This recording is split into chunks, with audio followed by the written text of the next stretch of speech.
Assalamualaikum warahmatullahi wabarakatuh. Perkenalkan, nama saya Muzaya Vensa Diningrum, bisa dipanggil Vensa. Saya dari Universitas STKIP PGRI Lumajang, jurusan Pendidikan Ekonomi angkatan 2020. Di sini saya akan menjelaskan sedikit mengenai rangkuman dari sebuah video yang berjudul Bank 4.0 and the Future of Financial Service. Untuk video lengkapnya nanti saya akan letakkan link di deskripsi video saya. Untuk financial service sendiri, yaitu sebuah gabungan dari sistem keuangan dan teknologi yang membawa pengaruh besar dalam dunia perbankan. Jadi dalam video tersebut, beliau menjelaskan mengenai dasar perbankan, perkembangan perbankan, elemen dasar perbankan 1.0.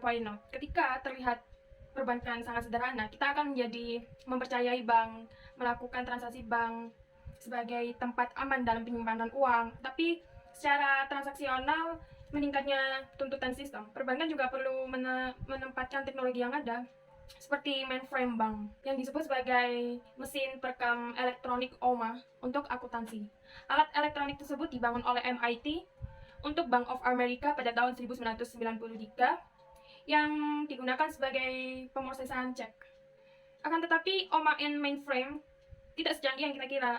Mereka memiliki kekurangan, yaitu dalam kartu tidak ada nomornya. Jadi sehingga kita perlu memberikan nama yang unik untuk memproses data dalam komputer agar mudah ditemukan ketika kita melakukan pendataan. Ketika Bank 3.0 hadir, analogi semakin diperluas sehingga mempermudah pelanggan untuk melakukan perbankan di mana saja, kapan saja. Karena hal tersebut, perbankan mulai memikirkan kembali cara kerja layanan keuangan.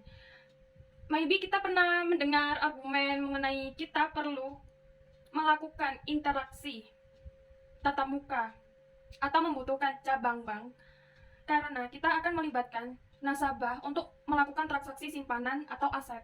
Akan tetapi, dengan perkembangan zaman yang melesat ini, yang sukses itu tidak melibatkan manusia, melainkan teknologi yang begitu canggih. Karena mengikuti perkembangan zaman, perbankan perlu memikirkan teknologi dan tampaknya yang akan dipergunakan nantinya. Secara bertahap, perbankan mengalami lompatan besar dalam perkembangan teknologi, contohnya mainframe, mesin ATM, dan data seluler yang kita gunakan pada saat ini. Dari hal tersebut, kita bisa melihat bahwa teknologi berpengaruh dalam sifat perbankan. Ketika teknologi berperan, maka artefak akan diambil atau dimasukkan ke dalam platform teknologi.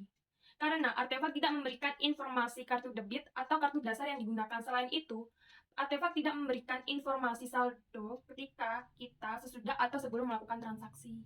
Pada tahun 2011 di Amerika Serikat, terdapat aplikasi versi terbaru yaitu rekening cerdas bank yang akan memberi saran tentang cara hidup sehat secara finansial dan termasuk produk investasi, menabung, dan lain sebagainya. Dari hal tersebut, pastinya dalam perbankan memerlukan data. Sebagai orang yang akan menabung, investasi, nah pastinya kan ada orang keluar masuk. Nah itu ada alat teknologi yang bernama AI. Nah itu mencakup memori yang sangat besar, data yang sangat besar. Jadi kita bisa tahu bahwa siapa saja yang akan menabung, melakukan investasi tanpa kita dibohongi dengan orang tersebut. Sebelum ada alat teknologi yang bernama AI tersebut, ada juga yang bernama camera suite.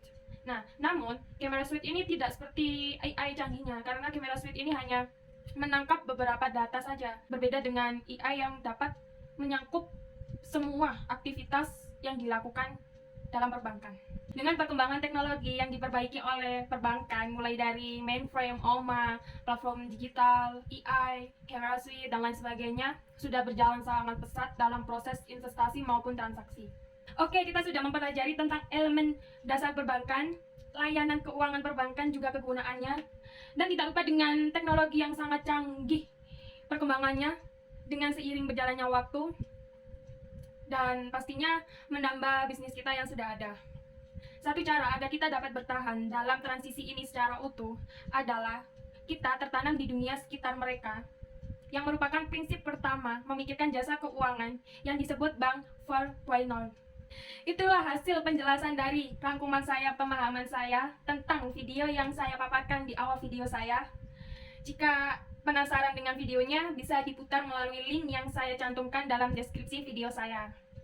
Jika ada salah kata, kurang kata, saya mohon maaf sebesar-besarnya. Terima kasih. Wassalamualaikum warahmatullahi wabarakatuh.